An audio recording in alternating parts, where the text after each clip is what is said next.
Sinful Entertainment. A sizable amount of people, whether religious or just seemingly strongly principled, have long taken issue with the darkness that pervades throughout the entertainment industry.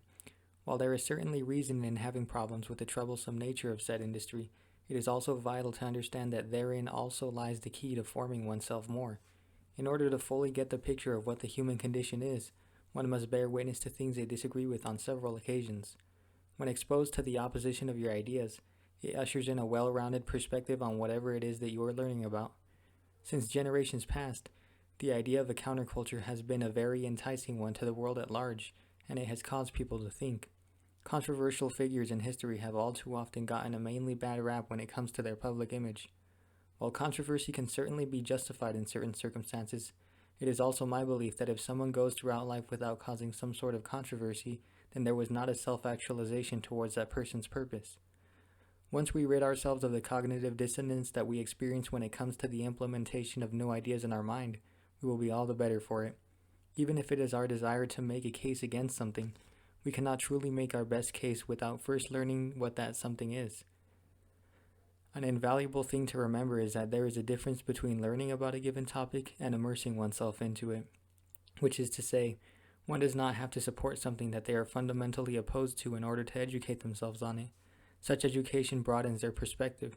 When people go through life only consuming content that is supposedly highly agreeable or otherwise easy to digest, it prevents a certain progress in the evolution of someone's identity to come about.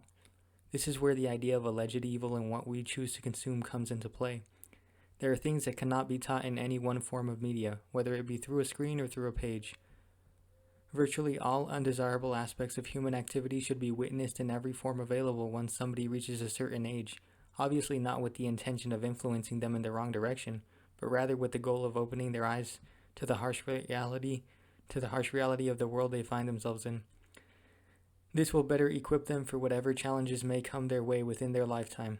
Nonetheless, it is true that simply observing everything through images, videos, and the like is not going to prepare one completely for the real world, but it certainly will give at least something of a blueprint to stand on. The misery and pain that comes from sheltering oneself mentally and otherwise will be tenfold that of the original shock of exposing oneself to the tragedy of reality, which entertainment can often do, perhaps particularly when it crosses over with education. In relatively recent memory, two of the most controversial pop culture figures have been Kanye West and Tyler the Creator. Both artists have been continually chastised for what they have done or said, at times with indisputably legitimate reason. Regardless, the creatives have effectively functioned as two of the most eye-opening celebrities one could think of within recent eras. Kanye West has challenged people from different backgrounds and has thus consistently been a part of the larger cultural conversation due to his role in inciting either admiration or ire from the public. Tyler the Creator early on in his career built an ostensibly discriminatory mythology surrounding his identity which upset people, only to eventually turn it around near completely later down the line.